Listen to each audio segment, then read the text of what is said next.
Greetings, wrestling fans. This is Jim Fannin, the guy you love to hate, or maybe you just hated my guts, period. I have the pleasure of leading you into the Midsouth Memories podcast. The views and opinions expressed on this podcast are those of the individuals making the statements, and they do not necessarily reflect those of Nick Maniwa, Mike Ruff, or the BNMVS Podcast Network. This podcast is intended for mature audiences only. The IWA Mid-South shows covered on this podcast contained adult themes. Violence for the sake of violence. Bloodshed for the sake of bloodshed. Explicit language. We're on these shows because if you ain't hardcore, you ain't shit. So that just leaves one thing left to say. Nick Maniwa, start the podcast. Guys, gals, non-binary pals, we in here, Pro Wrestling's BFF, Nick Maniwa, joined by Mike Ruff of RuffFigures.com for this episode of Midsouth Memories. Mike, how you doing, pal? Nick, I'm good. How are you today? I am doing well. It is blistering cold here in Kentuckiana, but despite that, I am doing particularly well. Today, right now, we're going to do a Midsouth Memories episode on Bloodfeast 2014, Born to be Wired, which happened on Thanksgiving night on 11/27.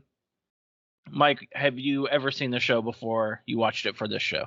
I have not seen the show before I watched it for this show, no. Yeah, I did not think so. So, Bloodfeast, or later on WrestleFeast for IWA Mid-South, was our annual Thanksgiving night shows. And I think I told you yesterday we would have Thanksgiving dinner at 2 or 3 p.m., have a little hour or two time to chill out and let your food digest and all that good stuff. And then, go to an IWA show and run a regular Thursday night show. And we always did pretty well. I think people, especially for this 2014 one, they came to IWA and then they instantly went out to go like Black Friday shopping. So it kind of worked out because, back it wasn't like nowadays where everything, the whole month of November is Black Friday and everything's always on sale. Like, you had to be in the store at midnight, getting the doorbusters, getting, all the stuff that you wanted. So, they came, they had Thanksgiving dinner, came to IWA, and then went out shopping. That's a long day. It's a super long day. It is a super long day. I know during the Clarksville era of IWA Mid-South, Patty actually brought all the food with her to the building, and everyone got to have, it was like Punk and H Steel and Cabana and all the people that had came down for the IWA show.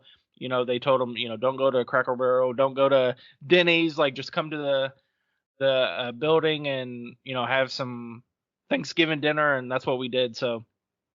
And that was the case for our last Blood Feast that we did. The first episode, actually, the podcast that we did, right, was in that same era, and Patty was cooking, and everybody came out early. And the first episode, so it's been a year, and we talked about this on text, but it's been a year since our first episode. Obviously, this will drop on Thanksgiving. So we appreciate all the love and support we've had over the last year. It was hard over the summer with the children at home and the time change and, just trying to get good audio when you have little ones running around. So hopefully we can figure out how to get some in the can for summer or something along those lines so we don't have to go without. But I thought we had to do it, another Thanksgiving show. Until we run out of them, I think we will do them every year on Thanksgiving. What's going on in the world? The Hunger Games Mockingjay Part 1 was the top movie at the time. The total gross for that movie is like $377 million. Never seen it. Never seen it? Have you seen any of them? No, it's not my it's not my scene. It's not, I'm not a whatever kind of guy. So we were super into them when they first came out, and then like they finished the series and then had like I don't know if it was a spinoff or a prequel or something like that. Right. I had zero interest in that. But the original ones were good. Yeah, I've probably flipped past them on TV or whatever, maybe stopped for a second or two, but no idea anything about, I know I volunteer as tribute. That's pretty much all I know from Hunger Games. The meme, and that I post under attractive women's photographs on Instagram. And the top song in the world, "Shake It Off" by Taylor Swift. I definitely know this song. My wife is a Taylor Swift fan. My daughter is starting to become a Taylor Swift fan. Definitely heard this song a time or 3,000 in my house. Telling me that you're not a Taylor Swift fan? I like Taylor Swift. That's right. I'm more of a fan of the earlier stuff. When she first came out, the more country sounding stuff. But I fuck with Taylor Swift. There was a shift, like an official announcement that she was like moving from country to pop, wasn't there? Like I feel like that was an actual thing. Yeah, I don't think you're wrong. I do remember it being like it was kind of like she split, her crowd essentially, because people like the country and people, like the pop. I'm a Swiftie, I would say.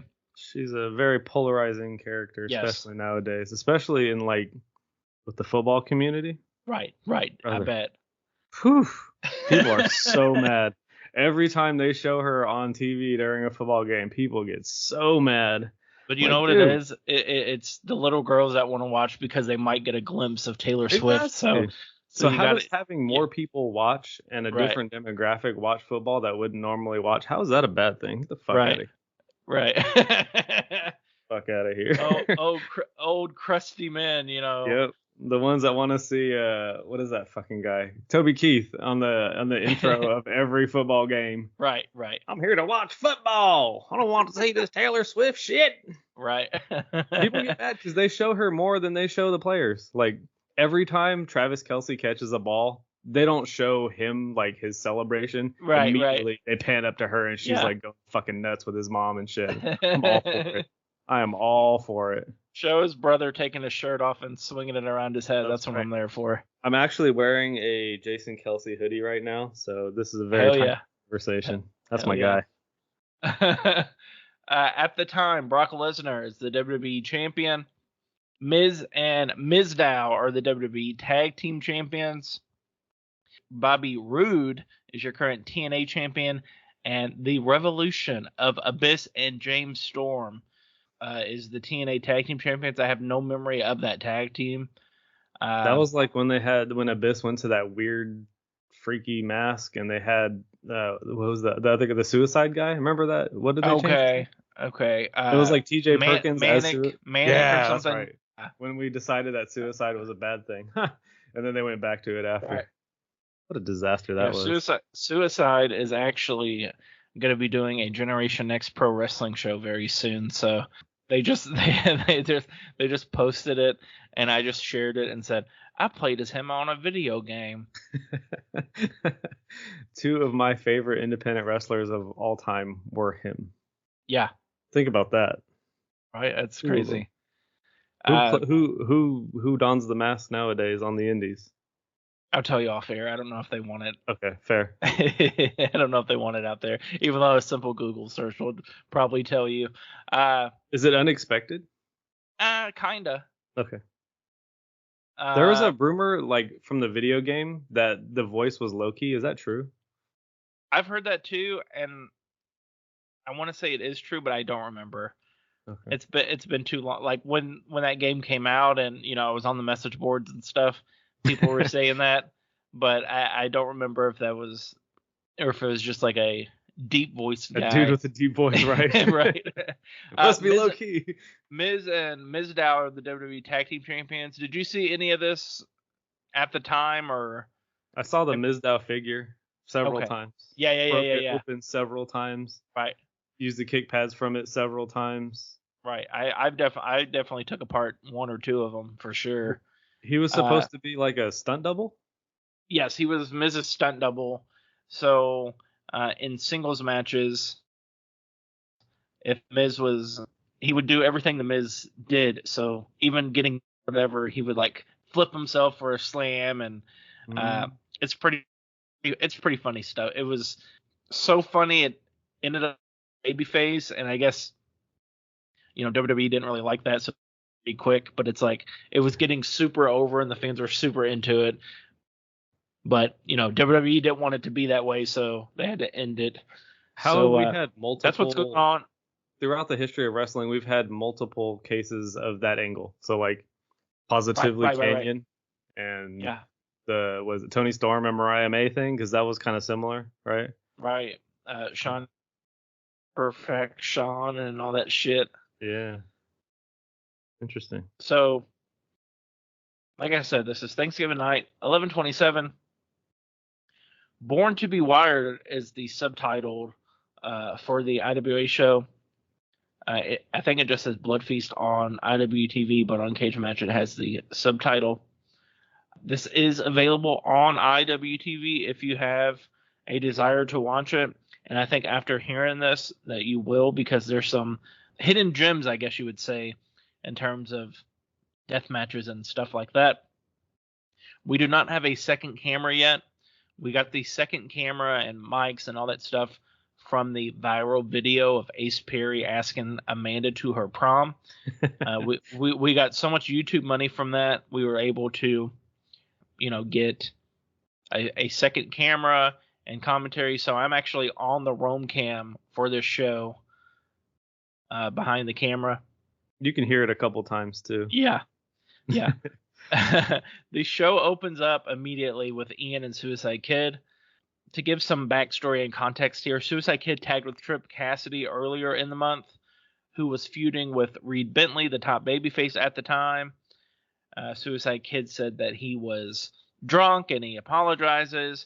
And he also did a D1W show in between the two IWA shows that he did, which was really the catalyst and the sore spot for Ian, because at that time people didn't go back and forth. It was, you're either IWA or you're D1W. You can't be both. And I don't know what happened with Kid doing that D1W show. I don't know if him and Ian were, mad at each other or what. But, Kid's basically begging for forgiveness here, saying he'll do anything. He'll prove it to these people, yada, yada. Like I said, Kid is basically begging for a match. And Ian said, okay, you want a match? How about Fans Bring the Weapons, John Wayne Murdoch and Dale Patricks? Suicide Kid walks out, and Jason Saint comes out to put himself in the Battle Royal in place of all his horror show guys to face Congo Kong at the Strong Style tournament. From this point on, I will just refer to him as the manager for the show. And like I mentioned off recording, this is Thanksgiving night, and this first segment here goes like 20 minutes. It's just, it's like the opening of Monday Night Raw. There's just people talking nonstop. You're just like, okay, come on, get on with it. Like I mentioned on past shows before, we always, I always give a shout out to the Lost Homies in the crowd. Taxi Cab James is there yelling. Miss Donna's in the house. Angela Wick, James Burton. And we just recently had the passing of Steve Kuntz, who was the landlord essentially for the Colgate gym. And then when we stopped running shows in Colgate, he would still come and support, and was a longtime IWA supporter and a longtime Grindhouse supporter. So that's pretty cool. Yeah, he was one of those guys that you'd walk by him and he'd flip you off. He's one of those old fuckers. And we'd always razz with each other and stuff. So he was a great guy. He tried really hard. There was like I think I've told you about it, but there was like a issue with the zoning of the Colgate gym, where they said it was not zoned for entertainment, despite having wrestling shows in there for 30 years at that point. Mm-hmm. Someone called and reported on it, and it became a big situation where, you can't have live entertainment here. And it's like, well, where were you, in 96 when people started having live entertainment here? And Steve was he was the landlord. And he was like, these guys are always in here. They show me respect. They show respect to my building. I have nothing but nice things to say. And still the state or whatever, the county or whatever, was like, nope, we can't. So legally, what's the difference? Like, you may not know the answer to this question, but what's the difference between sporting, like holding a sporting event and holding a live entertainment? Like, how is wrestling classified? Right. I think they classify it as live entertainment because they would have like basketball tournaments and stuff in this. Yeah. In that gym, and we've talked about it before. It used to be prison or whatever the story was, but I don't know how that I don't know how that differs from what I'm saying. Like I don't know why it was it's just something to bitch and moan about essentially. Yeah. And shame. Yeah. So the first match of the show. Anything to say about this talking segments or anything about that? It literally speaks for itself. Yeah. Yeah, I mean everything. I gave a little bit of the backstory, but they kind of wrote it all out, or told you what you needed to know. So this first match is a battle royal to get a contender for Congo Kong at the upcoming Revolution Strong Style tournament. And I have in my notes there's a phantom female ring announcer, no idea who it is, and then later we find out. They use Bodies by Drowning Pool for Battle Royal music. My choice for Battle Royal music is always Seven Nation Army by the White Stripes. So this was definitely not my call. At this time in IWA, we only had the one camera, so we would not film entrances or even introductions. Like I would wait until right before the bell or immediately after the bell and hit record just to save on memory card space. And so that's why there's for most of the show there's little to no entrances or introductions unless they were doing something a little bit different. For this, you see the opponents for the night pair off and fight before eliminations start. Everyone dumps Mr. Sosa, who was a bigger gentleman, so it took a lot of them to get him out of the ring. John Wayne Murdoch, Trip Cassidy, Ace Perry, and Josh Crow are the final four. John Wayne wins. John Wayne had just had a shot on 11-6 at What If, and he lost that shot, so he thought maybe this would, that was his last shot at the IWA title. So getting another shot here in a couple weeks against Congo Kong, the fans are super into it. John Wayne's super into it, and a super long battle royal with not a ton of action happening. So if you want to skip this one, yeah, I kind of felt the same way. It was what it was, and it was nothing more. It was a battle royal. Things happened. Nothing super remarkable. I don't know if we were stalling to get, have someone get to the building or what the case may be, but it just seemed like it went on forever. The first match for the show is Josh Crow, the Crow Show, taking on Ace Perry. Amanda Roberts is yelling at the manager all match. You cannot watch this match without hearing Amanda Roberts yell at the manager. And also cheering for Ace Perry, right? Yes, a super Ace Perry fan. Like I mentioned, Ace Perry took her to her junior prom, and there's a viral video out there if you want to check it out. At this point, we had a massive backlog of shows because we had a change in editors. And for these shows with no commentary, one camera, they would like double up or triple up the shows in like a DVD. So you get like 3 shows or 2 shows or, sometimes 4 shows just to get these shows out and get them, in front of the people. They tended to be shorter too, right? Like a couple hours, not like a 3 or 4 hour one. Yeah, I think this was like a 2-hour show. Dude, we were like, especially during the Jammers days, like we didn't have to be out of there at a certain time, but it's Thursday, so kids have school the next day and whatever. So 7:35, we'd get going, and we'd be done by 11 usually. And I can bounce whenever. I'm not helping tear down the ring or whatever. And we actually got to store the ring at Jammers in this little like room. So all they had to do, it sucked, but all they had to do was take the ring down and then carry it all the way to the end of the skating rink there to put it in this side room. Josh Crow has not wrestled since 2021. Ace Perry still active and better than ever. They go to a 15-minute draw, which seemed so long watching it. And I think what made it feel long is the opening segment, and then that battle royal going so long, it just felt like this was never going to end. Anything to say about this match? No, I think Ace Perry was a year or two into his career at that point. Yeah, he super young into his career.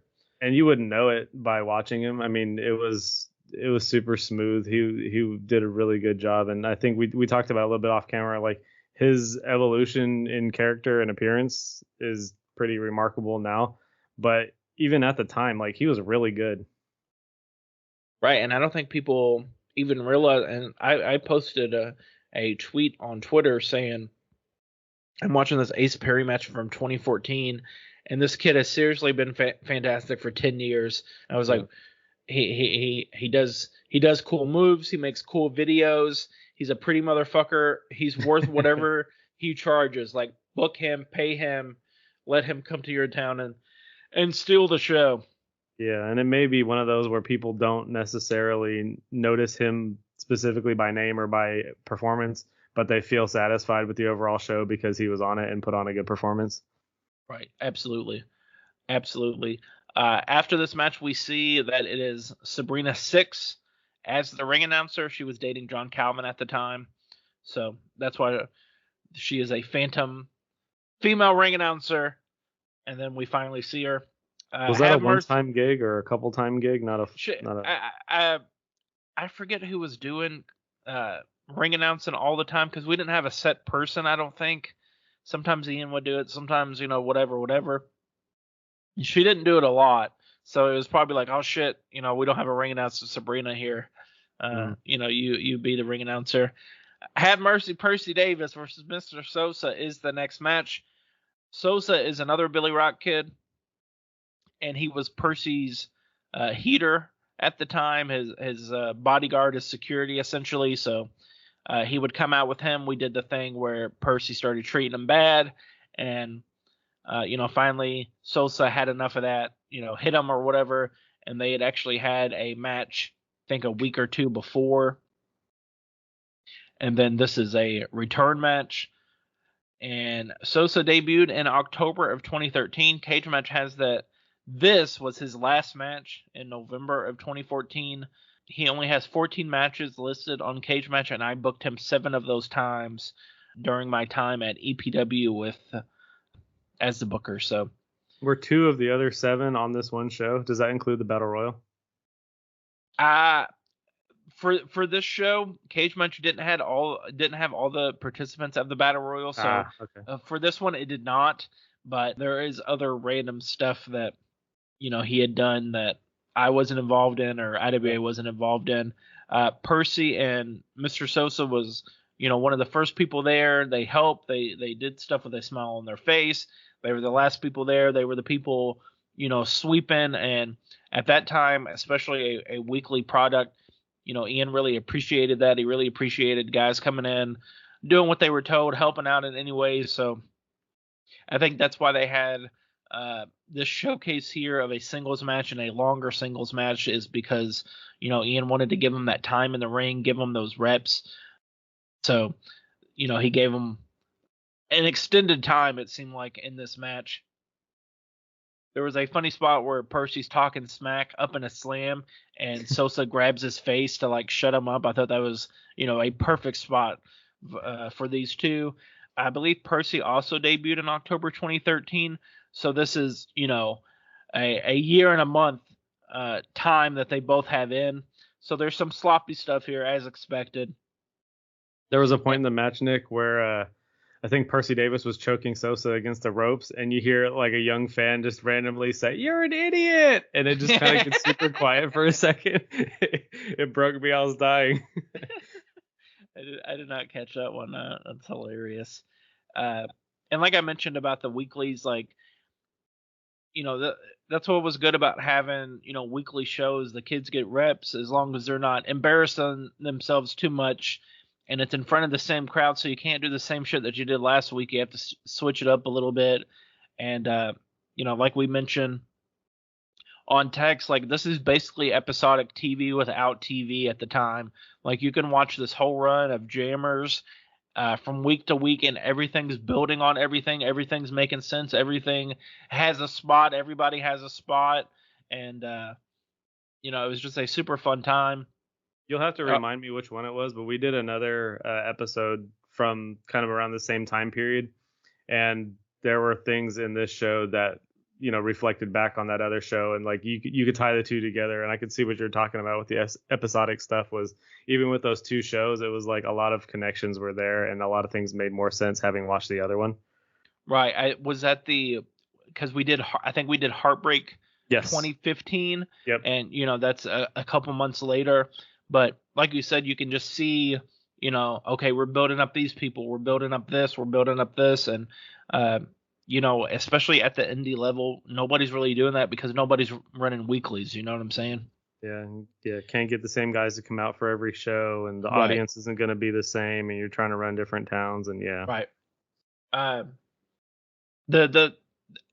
don't know if Sosa got gassed or what the issue here, but there's like I think I would imagine Ian was like, okay, afterwards you splash them, go for the pin, you pull them up, and then you splash them one time, and I don't know if it got lost in translation or whatever the case may be, but he like splashed them, and then he got up, and then he pinned him, and then he got off the pin, and then it was just a little weird. And then the last splash happens, and then he rolls off of him, and then he rolls back on him just to pin him, and then the match is over. And if you would have trimmed about 3, 4, 5 minutes off this match, I think it could have been a little bit tighter. Or even 3 or 4 or 5 splashes off. Right. But like I said, it's young kids, trying out new shit, and that's what happened here. Anything else to add on this?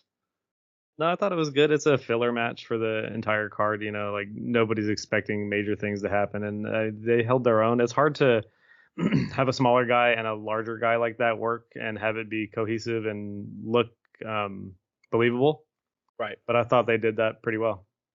Yeah. And like I said, Sosa was a great dude. I booked him in one of the EPW deathmatch tournaments. He wrestled Trip Cassidy in a thumbtack match. And I think that happens. I think it happened before this, or maybe shortly before that. Yeah, I mean, obviously this is his last match, so yeah, it definitely happened before this. I think that was in October. But when we were trying to find, we went from having 8 people in this tournament for EPW's Hardcore Harvest, and then one of the other guys hit up Matt Tremont and was like, hey, could you make this show? So then we had 9 people, and then it's like, well, we gotta at least have 12 people, or it's not gonna make sense. And trying to find we just need one more person. And then Sosa, who in real life doesn't speak up, just kind of hangs out, he's like, oh, I'll do it. And we were like, wait, what? So it's good for a deathmatch tournament too, to have guys of different stature. Right, definitely. And skill level and experience, and like it makes it more fun than just all vets who should win the whole thing. Right. Speaking of vets, immediately after this, Corporal Robinson comes out and he's cutting a promo. And boy, let me tell you about this promo. He's shooting, brother. He went to jail because he had prescription pills in the wrong bottle. That's his story. That's the story. He's talking about it, people don't have your back anymore, and you give your life for this company and you don't get nothing for it. And he's talking about going back to the old corp, and he's talking about all this shit. And at the whole time he's doing this promo, Randy West is just in the ring. And I wasn't, until he focused his verbiage on her, I had no idea that she was in the ring until he started cutting the promo on her. He's talking about, oh, you used to be a rat and all this bullshit, whatever. I'm shooting, brother. This is my, whatever. He finally, we're going to start the match. He's going to give Randy some free shots. And I think he gives her like 5 free shots, right? And Randy is socking the shit out of him. Like, she is hitting him so hard. You can feel it.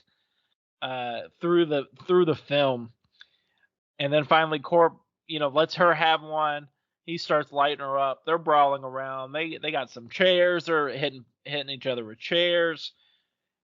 She hit 2 of the leg sweep DDT things that she does. I always called it a trapper keeper for her finisher. Corp hits a boot camp on a chair for the win. Ian comes to the ring and shoots back on Corp from his previous comments, talking, I always had your back. And no one did real life intertwining like IWA, especially with stuff like this, because, they're saying real shit, and the fans are, that know that it's real shit, and the fans that don't know are like, oh shit, they're saying real shit.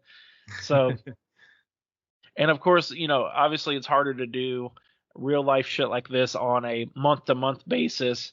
So it was definitely a, good that we're having weekly shows, because like I told you, and, I was talking to Bentley about it, like all it took, especially at this time, everyone's Facebook friends, everyone follows everyone on Twitter. All it took was one post about, hey, did you see that bullshit that Reed Bentley did on last week? And then, that's an angle for the next show. Yep. And like we had one time while Swartz and Corpor's feuding before the show started, they don't bust through, but Jammers is a roller rink, so the locker room was where you got the skates. Like one of the locker rooms was the skate room. So you see it later in the show too. Yeah, there's a little window. Swartz comes barreling through the window because Corp punched him, and then there's a pull apart, and it's nothing's being recorded. It's before all the fans are there. It's while fans are filing in, and it's this big thing. And like I said, nobody did stuff like that, like IWA Mid-South, when it came to really making stuff personal and making stuff mean something. All the fans there were emotionally invested in whatever was going on. Right. Yep. Anything to say about this Randy West Corporal Robinson match, or the Corporal Robinson promo, or the Ian promo? It's all for one. I feel like the least important of the 3 was the match. Unfortunately, it didn't really matter what happened. There was some some interesting shots and angles and moves. In the beginning of the match, Corp kind of buries the previous match, and he's like, "I hope you hit me a lot harder than that last match." Okay. Which was like right. Like, come on. They're young dudes, like unnecessary. But anyways, it was, the point was made, to make it effective. And, they hit each other hard. Corp did his thing, like the old Corp he was explaining, and hit the boot camp on the chair, got the 3 count. The promo after, we talked a little bit about it off air. It was great. I think the fans already know that side of Ian, in person, but the fans at home maybe don't know that side of him, or didn't know that side of him. Like the family environment with a live audience was different than what's coming through the screen. Right. But it felt very real, and I think the fact that a lot of it was real, really helped that angle. Right, definitely. Yeah, the Ian, if I had the money, I would have got you out of jail. I didn't have the money, and ask Jerry Nally. I was asking him for money, and Jerry's like, yeah, he sure was.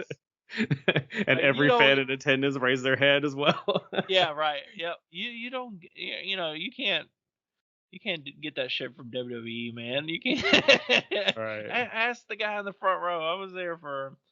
And it's funny because those are the paying audience, and Ian's the one running the show, and he was like, I don't got any money. Like, hang on a sec, we all just paid you. Right. Coming up next is the Fans Bring the Weapons 3-way, which is elimination, and I was not aware of until the pin happened. I don't think the fans were either. Yeah. Suicide Kid versus John Wayne Murdoch versus Dale Patricks. Kid apologizes to John Wayne, says if he's got to take an ass beating to prove he's sorry, he's willing to do that. And I think this has to do with the drinking storyline and whatever shit is going on there. Dale's first deathmatch was here for EPW's first Hardcore Harvest tournament. I booked him in that.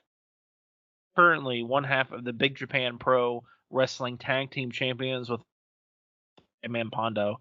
So, 11 years ago, I booked him for the first time in a deathmatch, and now he's, touring Japan and as one half of the Big Japan Tag Team Champions. I think that's super cool. I think Dale super deserves it. I'm happy to see where his career has gone. Since then, there is a shopping cart full of weapons. We got light tubes. We got crutches. We got cookie sheets, basically. And I think we had that.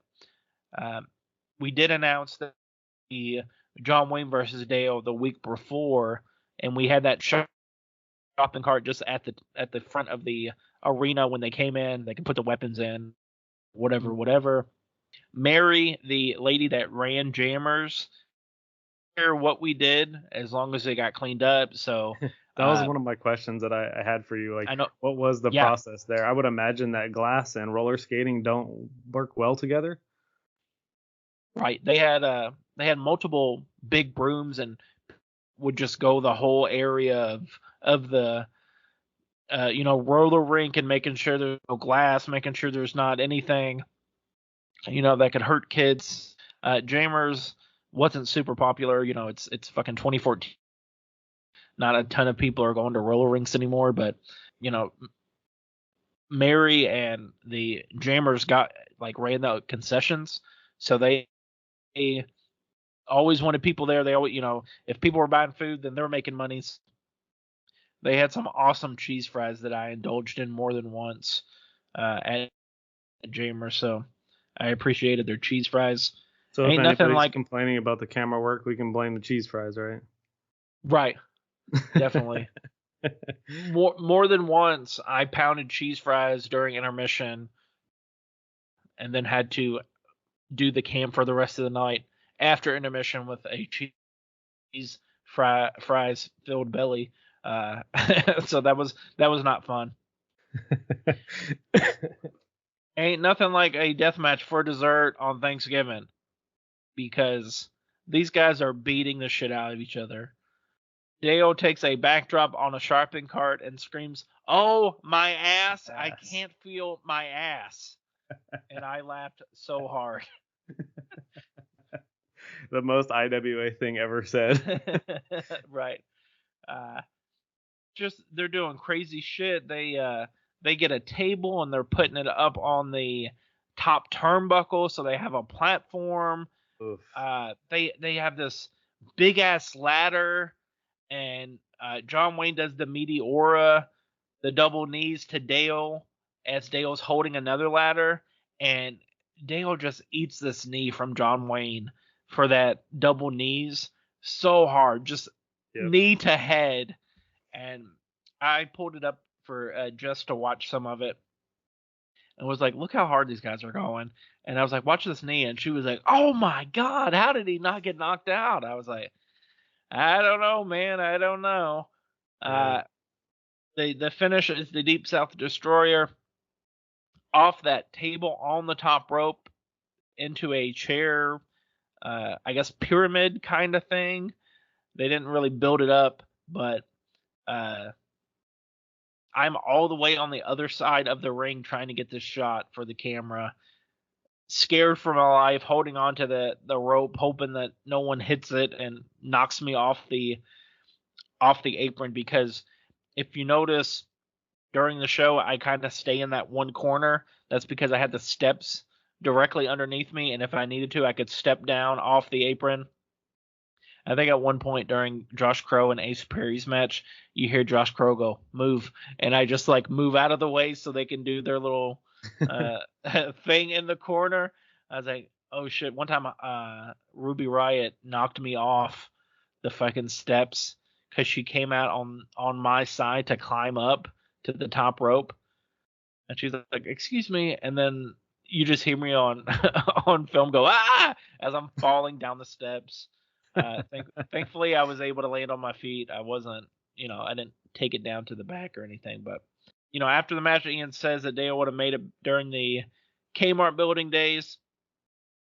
I agree with that. If he could have made it past all the ribbing from the old Memphis guys or Bull Pain or whatever the issue may have been. And like I mentioned, John Wayne's doing this drinking storyline. Josh Crow comes out and he's talking shit, talking about John Wayne's dead brother and just more real life shit to make you uncomfortable and make you feel like this isn't part of the show type shit. Which then cuts to Ian catching John Wayne Murdoch drinking behind the building, and it's silly watching it now. It's like, this is corny, this is fucking tacky. But at the time, like, the people really believe that shit. Like, people, they were invested, and they, don't be drinking, John Wayne. Don't, you got to be calm. You can't be drinking. Like, these are fans, like, giving them pep talks, and, you can do it, man. I believe in you, blah, blah, blah. So it's just, crazy now to look back on it.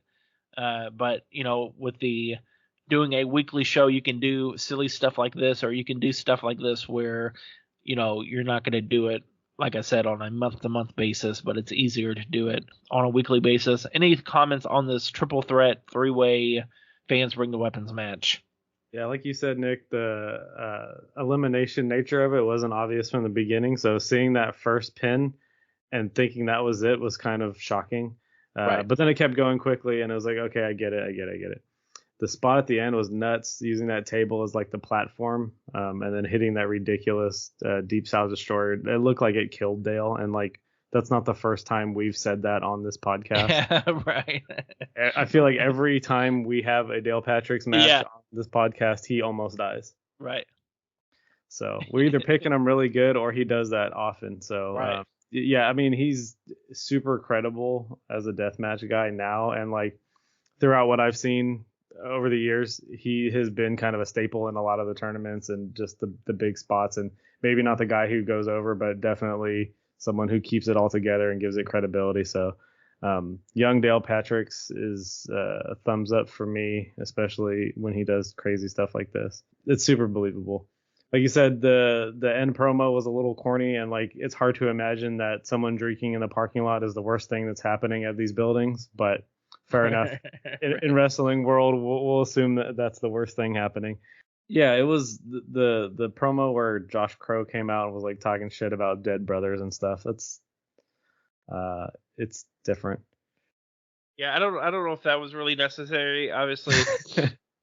That's all he said. Like he didn't come out and talk shit. It was just that, and then he was just kind of standing around, and he was like, "Fuck off! Like get out of here! You're an asshole." Right. He was just standing there, like do something. Right. They like I mentioned, John Wayne and Josh Crow. This was before John Wayne moved up to this area, so they would, they were traveling partners, so they knew each other really well. And like John Wayne said, like, I've known you for 12 years. Like, I know all the skeletons in your closet type shit. Yeah.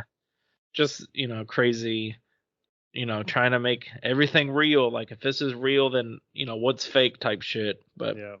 And if everyone knows that the two of them travel together, then you kind of have to put a spin on it. Like, if this guy's an asshole heel and this guy's a babyface, then you kind of have to acknowledge that and be like, oh, okay, well, we were friends and I know shit about you and I know your brother. And, like, you have to make it.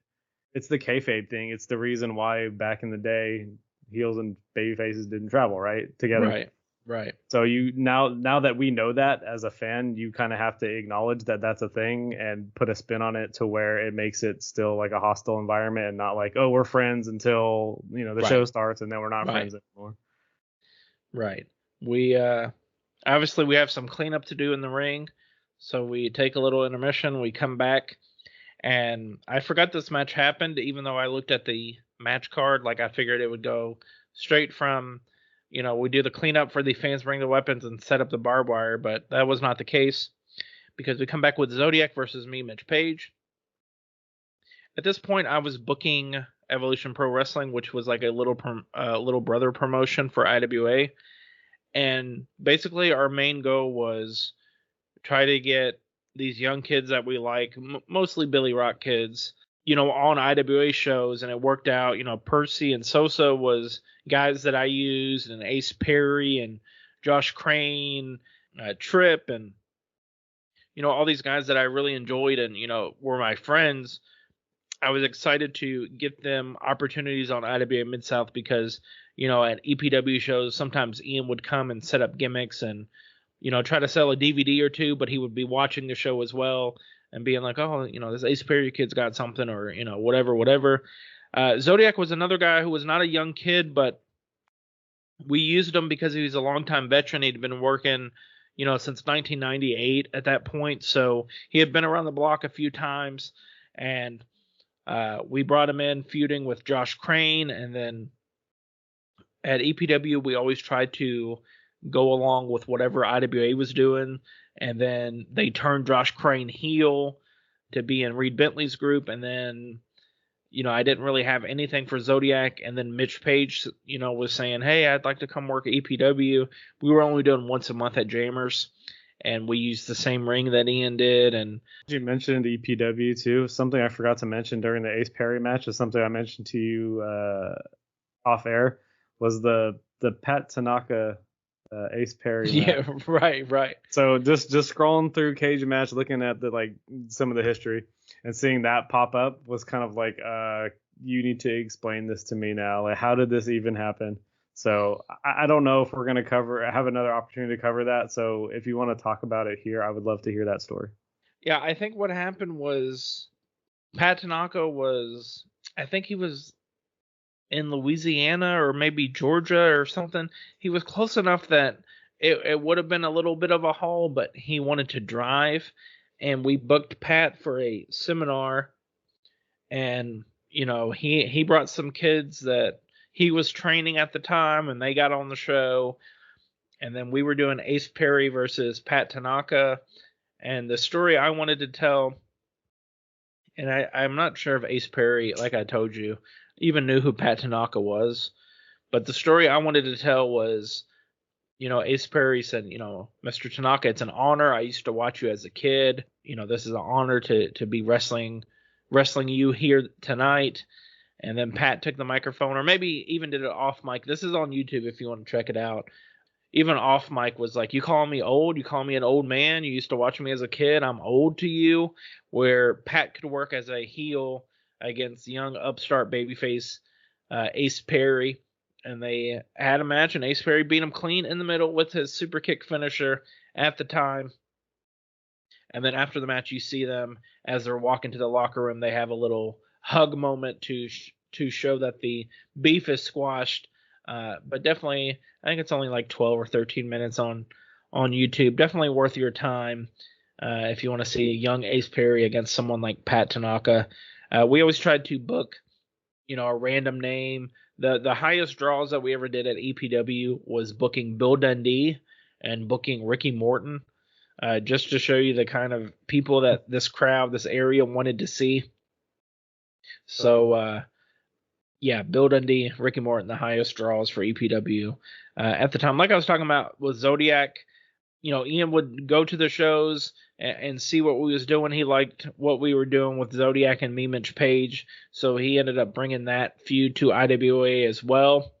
And it's Heart Punch versus Fireball Punch. You got to hit your punch before you can make a pin. So that explains why there's not a ton of pins going on. And this match is just two big dudes clubbering and clobbering each other. Zodiac tries the heart punch against the post. Mitch moved. It's a good way to handicap Zodiac's heart punch. Mitch has a bum leg that Zodiac is working at the whole match.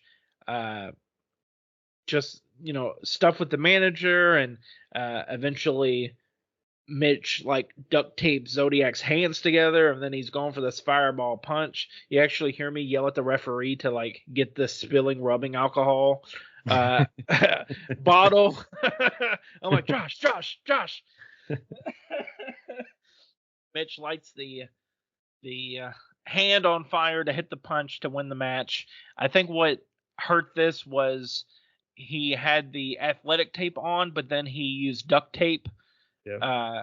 And duct tape and rubbing alcohol doesn't really go together. It's not, you can't soak into the duct tape. So he didn't get a good burn on that meteorite, that flaming punch. But Mitch Page was the winner. Anything about this one? Yeah, I know Mitch had the duct tape in his hand like almost the entire match in the ring, and he's like hitting him with it, and I didn't really realize what it was at first, and I finally realized it was a roll of duct tape, and I was like, oh, okay, so this is gonna lead to something more, and then he finally got the hands taped together, and it made it make sense, but in the beginning it was like, what the hell is going on? Like, why does he have this thing around his hand that he's punching him with? And yeah, right. Yeah, that's a bad call. We need to talk about rubbing alcohol absorbency and duct tape. I don't think that's gonna work out too well. Right. No, it was cool. That was a good match. Two big guys, like you said, hitting each other. I like Zodiac's work. His appearance in this era is unusual. Right. And I think probably some of that is his allegiance with the manager and that whole angle of, their faction. Right. But it was unique. He just did a photo shoot where, I'll send it to you. He's got a new look kinda, and it's super cool, I think. If you showed me the gear that he makes now and told me that guy and that time was making it, gear, right. I would be like, you're full of shit. Right. As not to say anything bad, but definitely looks cooler now, or at least the last time I saw him a year or so ago, than he did back in the day with like the shirt and whatnot. Right. I put him over on that GCW show I just did. Yeah. Zodimass Studios, if you need gear, he hooked Larry D up with some great Vader Japanese inspired gear. So definitely check that out. It's funny because I noticed that gear and I mentioned it to you, and then you put him over on the show, and I was like, oh, that's right. Right. He also made knee pad covers for me. So yes, the Rough Figures knee pad sleeves. So we got to get more of those made too. Yeah, if you want to support Rough Figures, let us know. And if you're cool enough, maybe we'll give you one. That's right. The main event, Bloodfeast Born to be Wired, no rope barbed wire match. Loser leaves IWA Mid-South. Obviously, we had to take an intermission to set up this barbed wire. I always thought IWA had the tightest barbed wire setup. We, had this way that we did it we would put the spool of barbed wire, and this is a tip for every deathmatch engineer and anyone else that may be listening. What we did in IWA Mid-South, we would take the barbed wire spool and put it on a broomstick, and then we would put the broomstick in between two of the metal folding chairs, so it couldn't go anywhere, but you could pull the barbed wire freely. And someone in the ring with gloves would pull it into the hooks of the ring where the turnbuckles go, and just pull it and then tie it off so tight that, before you hit it, if you tried, you could probably springboard off these motherfuckers. That's how tight the ropes are, and you can see people, touching it before they really hit them. That's probably a Harbo or Danny Trahan or whoever else was helping for those shows.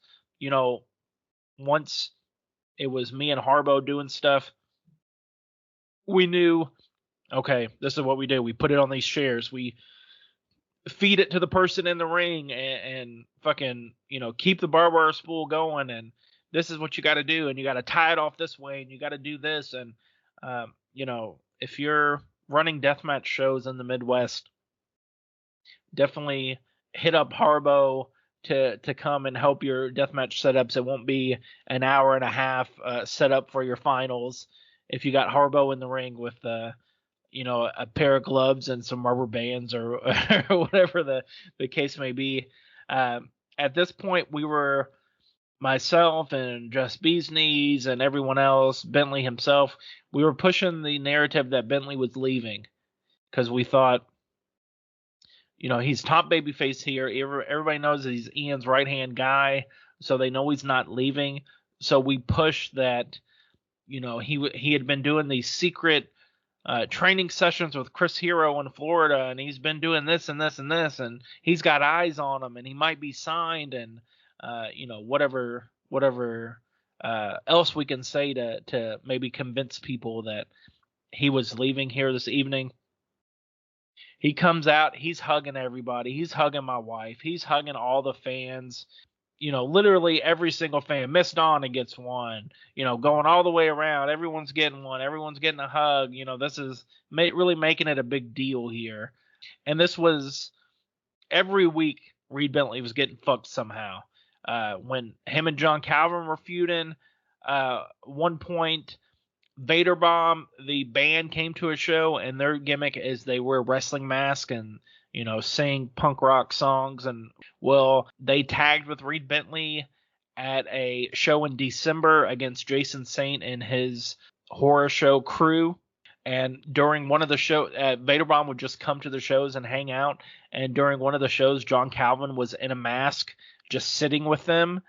And he jumps out of the crowd, posts Reed Bentley. Reed Bentley gets crazy sauce, and then he runs out the front door. And then another point, John Calvin's underneath the ring, and he attacks Bentley, and just crazy shit. So the fans know Reed Bentley's gonna get fucked somehow. He's probably leaving because every week it's a fuck somehow. So we see, they're doing crazy stuff with the barbed wire. They're brawling through the crowd. They're hitting each other with chairs. They're cutting down barbed wire. Josh Crow and the manager comes out. Josh Crow and the manager gets, fucked off. Bentley spears Trip through the barbed wire ropes into a barbed wire board set up on the floor. John Wayne comes in the ring, and we're supposed to think that he's drunk perhaps, and he's like, yeah, finish him.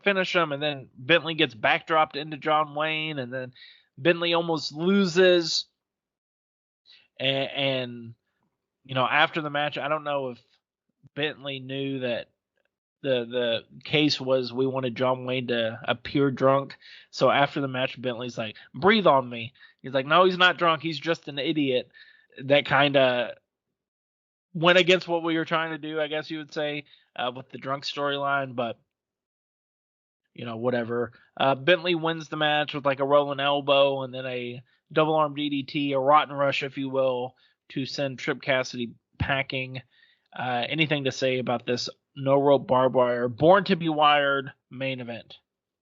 Not really. Like you were talking about the barbed wire in the beginning, and I think IWA was notorious for having the no rope barbed wire matches, and they did it a lot better than most other organizations did because, like you said, it looked better and it functioned better.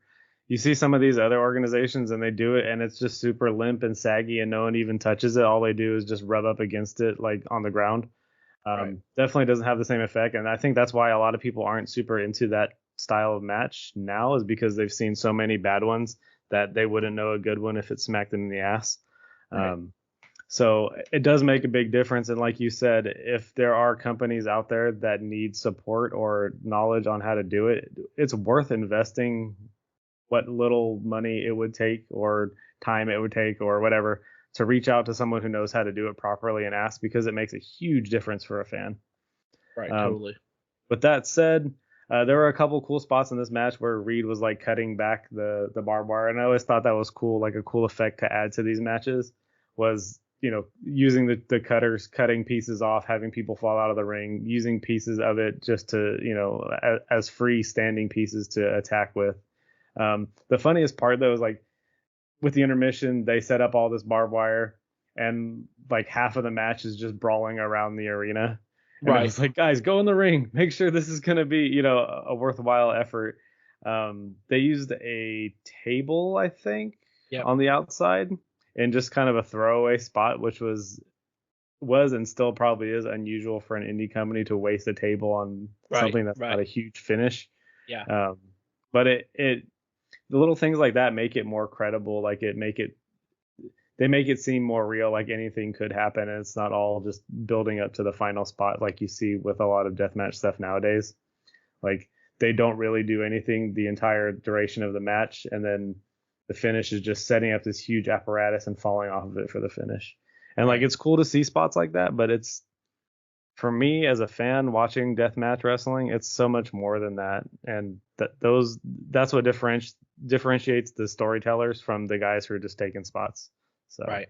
I thought that was worth mentioning here.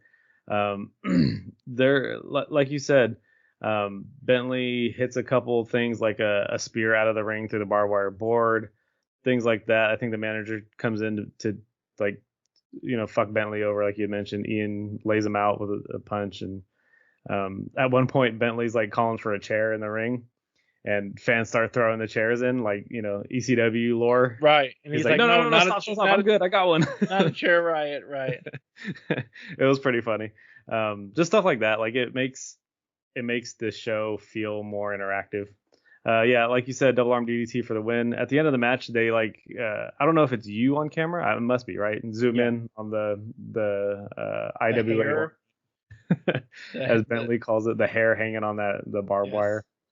It's a cool effect. Makes it feel real. And then you get a good look at the barbed wire too. Right. I told Jess, I said, I'm a fucking great cameraman. It's a shame I enjoy doing commentary, because I fucking killed it on this Rome cam, if we're being honest. I literally had that thought. I was like, man, I wish he could do commentary as he's doing camera somehow. Also, just talking to the camera.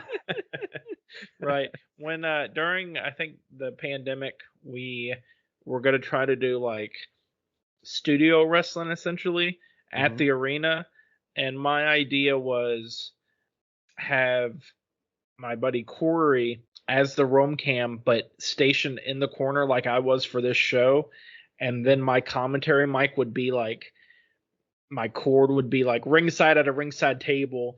So basically he could get my commentary and just stay in that one spot. And we just tell people, hey, don't be fucking off on the other side of the ring, or we won't be able to get you.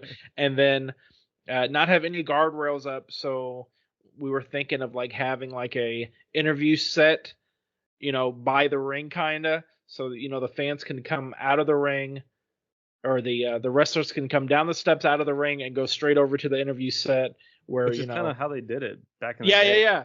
Right, so outside the ring. So I was like, we'll have somebody set up over there to do interviews, and then, you go straight from the interview to the entrance where they can come out, and then we're back on the fucking apron for the match to start. That was my idea anyway. Nothing ever came of it. And during that era, you had to like maximize the number of people that you had, right? Like, if you had 5 people there, they would have to multitask, so you wouldn't have a 6th person in the building that you would not want to have. Right.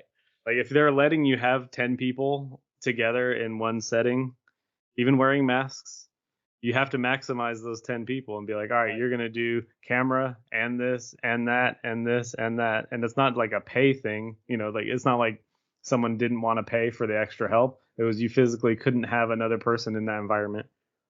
Right. Yeah. That was the thinking anyway. So here you have it, folks. Another episode of Mid-South Memories, a Thanksgiving episode. This will drop on Thanksgiving, as you are aware. I thought, compared to the last Thanksgiving show we did, I thought it was another good one. All the business that we needed to handle got taken care of in terms of storylines and angles to lead us into the next week. I did get a note from Mark Wolf that first episode that we did with the bull paying Ian Rotten going through the wall for Thanksgiving was actually supposed to be Mark Wolf and Mitch Ryder. And then the night of the show, Ian switched it and made it him and Bull, and just added Mark and Mitch Ryder as part of the carnage and chaos.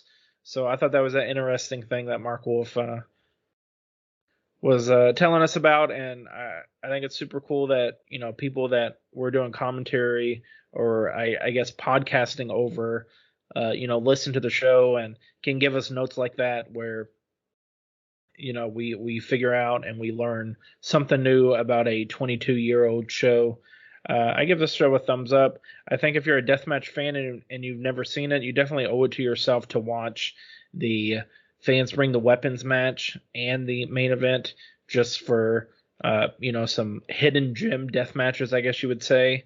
Mm-hmm. I don't have too much else on this show. Yeah, I think it's without the commentary, it was kind of a tough sell. Like, when I realized that it didn't have commentary, it tends to be a tough sell for me. I don't know why. I like shows with commentary. It feels more polished for me.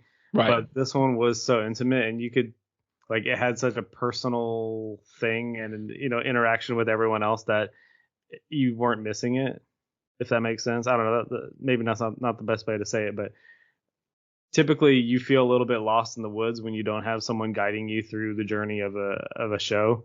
I didn't feel that in this case. And maybe it's because there was, some promo work throughout the show. There was, even a backstage segment and a couple different in-ring or next to ring promos, and Ian kind of not emceed, but he was prevalent in a non-match capacity in keeping the storylines moving. Right. So it wasn't missing. Like, you knew what was going on, and you didn't really need the guy to tell you hip lock, whatever, hip toss, arm drag situation. So, I wouldn't let that deter anyone from watching. And like you said, comparing it to the previous Bloodfeast that we did, totally different. Like, different era, different audience, different, maybe not even audience, a lot of the same audience probably. But different roster, but equally entertaining. It's something different. And it shows the contrast of some of the older shows with the newer shows, and it's all of great quality. Yeah, I thought it was a super fun show. Like I said, that time when it was every week at Jammers, you knew exactly who was going to be there. You knew exactly what we were, trying to do and what we were leading to, and what, we wanted not to be obvious, but we wanted the fans to be able to follow along and kind of, okay, this is what we're doing here. This is what we're doing. And then, a sharp left turn. Oh shit, Corp's not here. He got locked up, or he got into a fist fight with Mitch Page and he's not here because he's in jail because they got into a fist fight. And then, 2 weeks later, I was in jail, and pill bottle.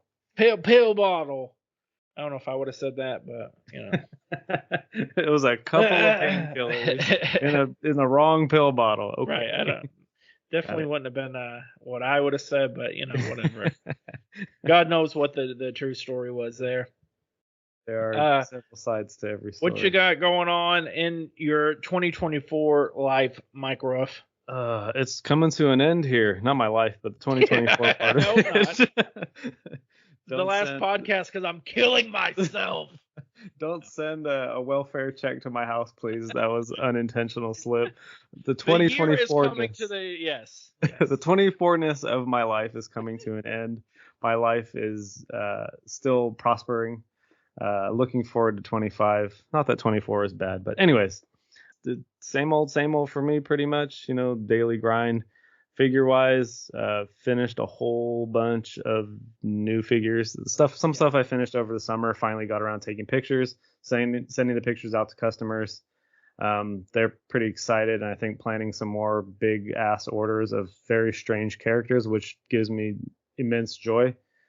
I think I got most of those posted on the website / the drive, so check them out if you feel so inclined, especially if you're a mid to late 90s WCW B or C roster fan. Go check those out. It's very interesting. I think, Nick, you may put out a post for me. That would be wonderful. Other than that, a couple small posts. Go ahead. Sorry, Nick. Major wrestling.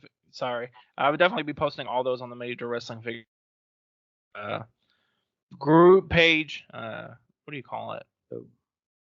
Yeah, I guess group. I don't call it anything. That's your game. Yeah, you're not on the social media.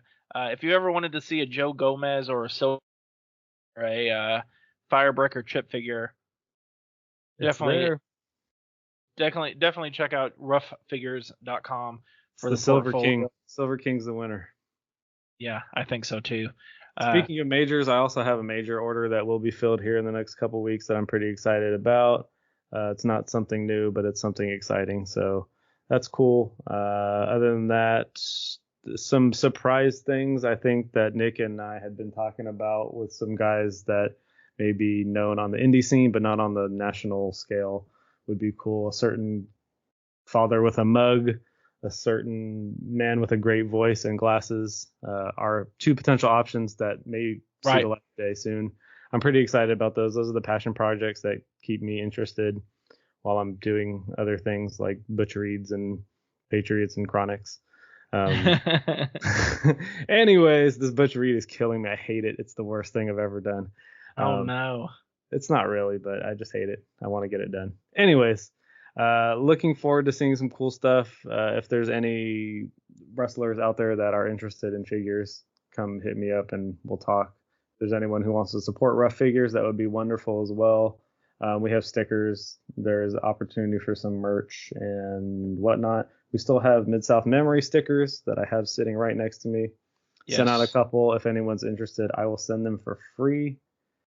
It would be cool to see you post something on the social medias that I will not see, but Nick probably will.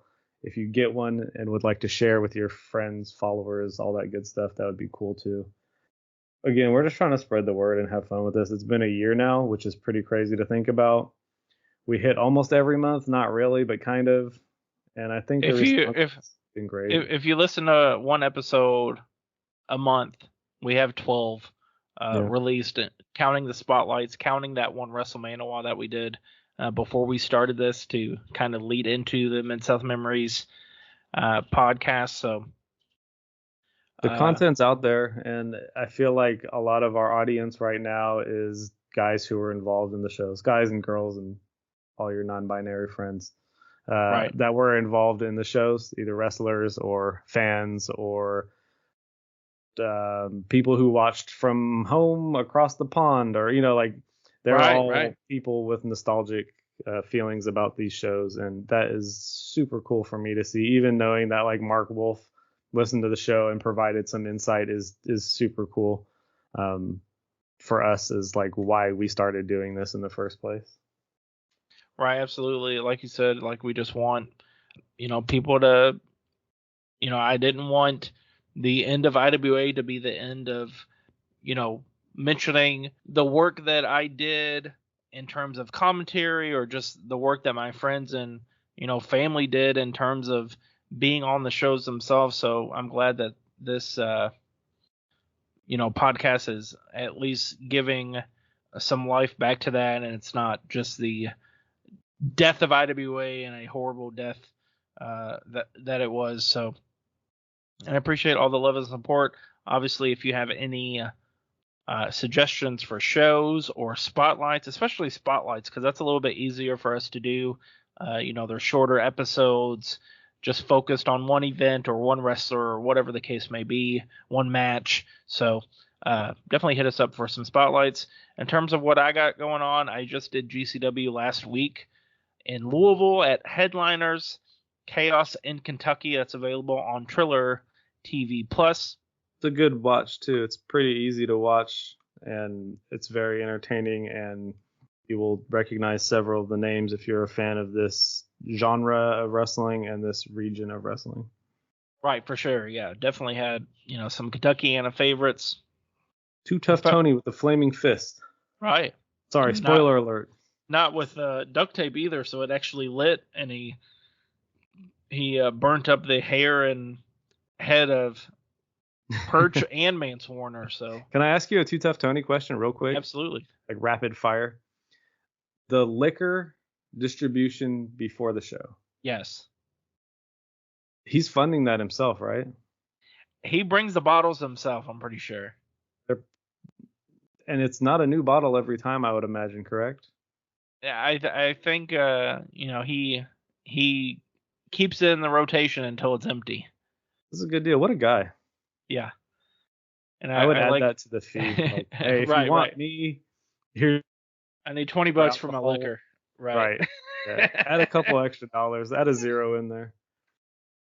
And it's not like it's good man.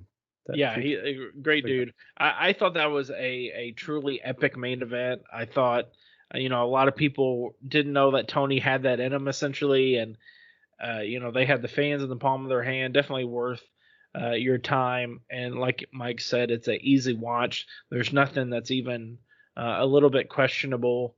Everything was good to great, which is what we shoot for. At least that's what I shoot for when I'm on shows. This weekend.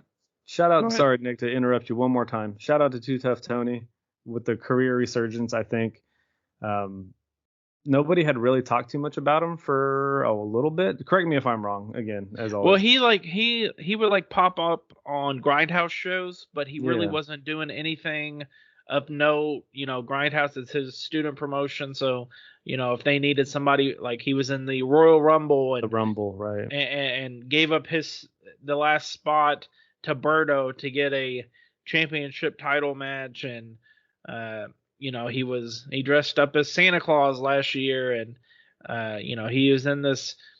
We needed Maximo Suave and a bunch of his New York friends came in and they challenged the best of Grindhouse. So it was Rough House, and then it was Reverend Ronnie, and then it was Kevo, and then Too Tough Tony was the last one out to make it Team Grindhouse versus Team New York, and the crowd goes wild. But again, nobody's seeing that stuff. So like I said on commentary, since that last Louisville show, it really was like a career resurgence.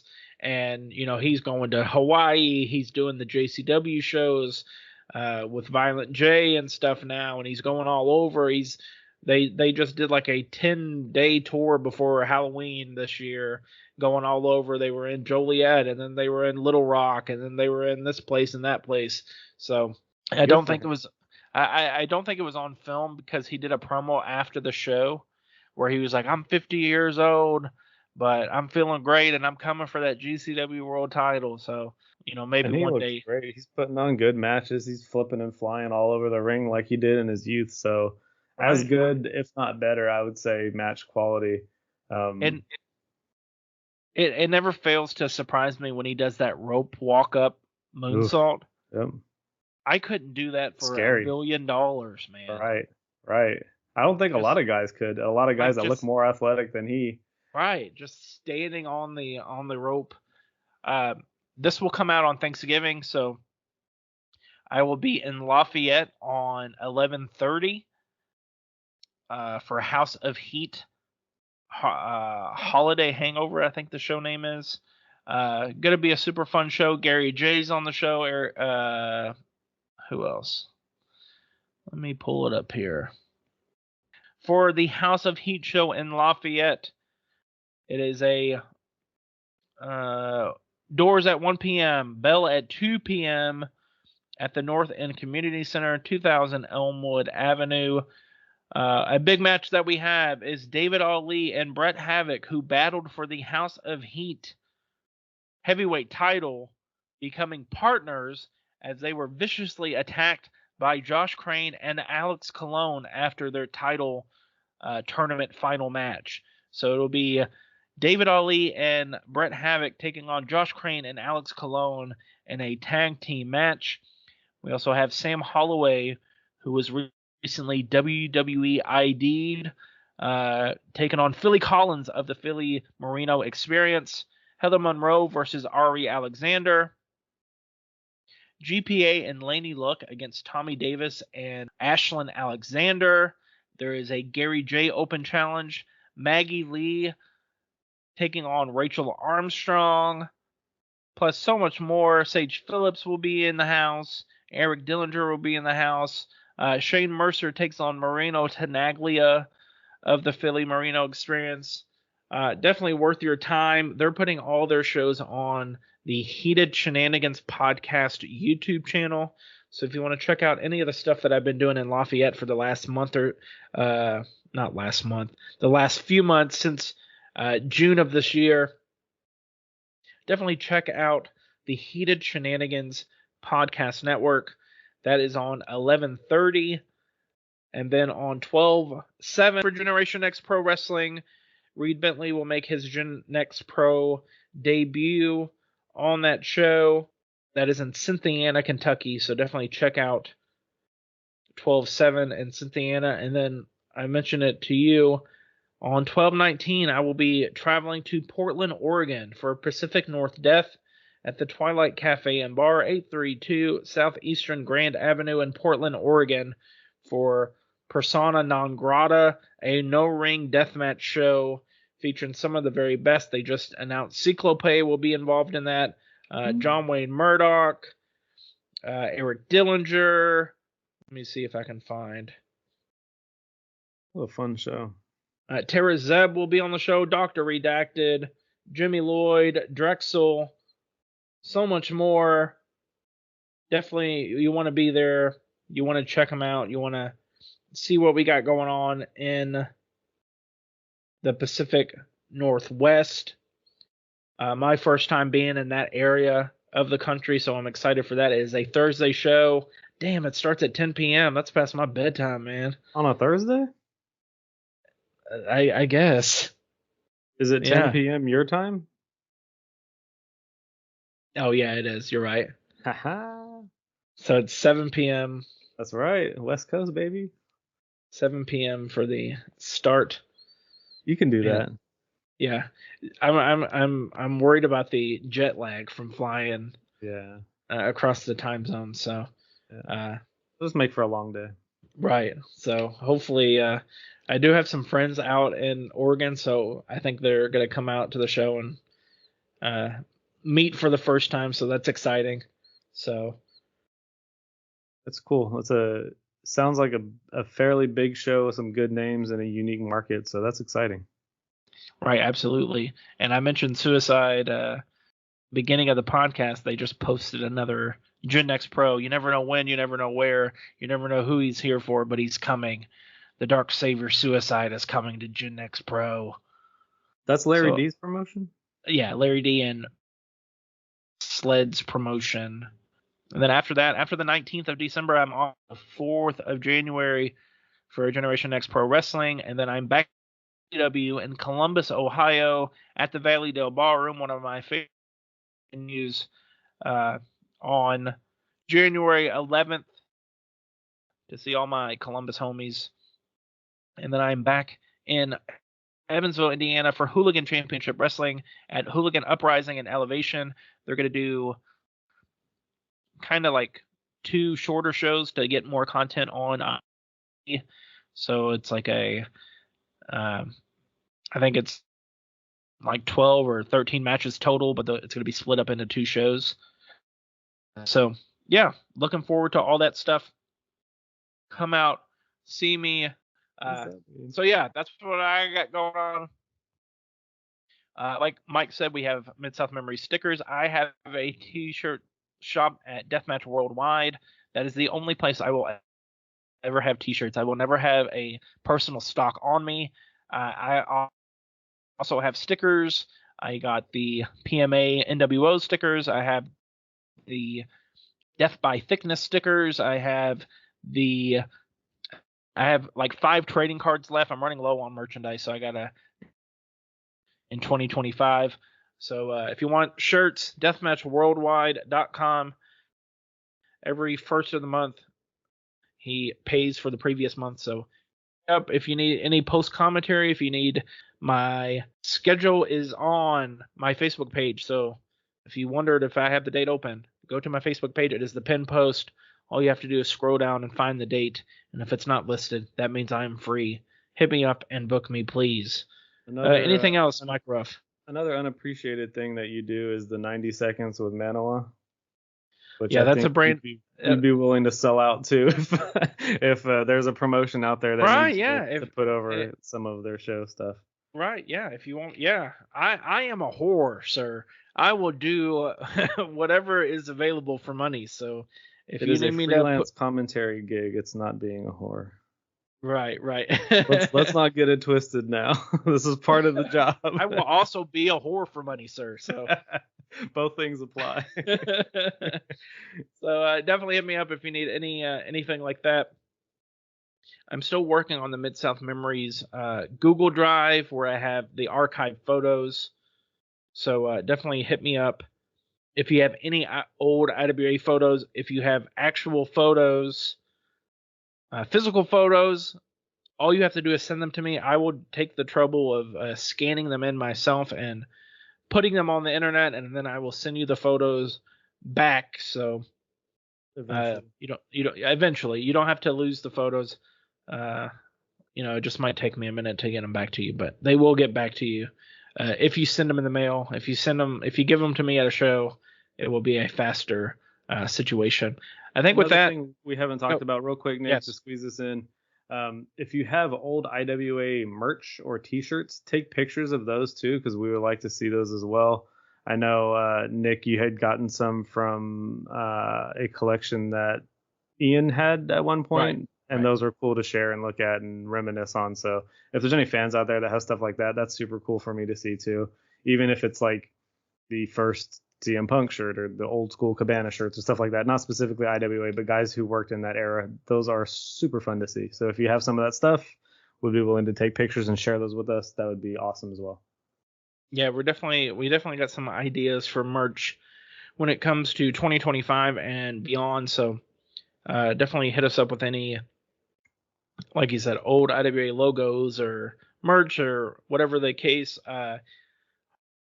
Ego Robert Anthony just sent me a picture of a IWA Mid-South energy drink that we had at the 500th show, and he was like, awesome. "What?" He was like, "What the fuck is this?"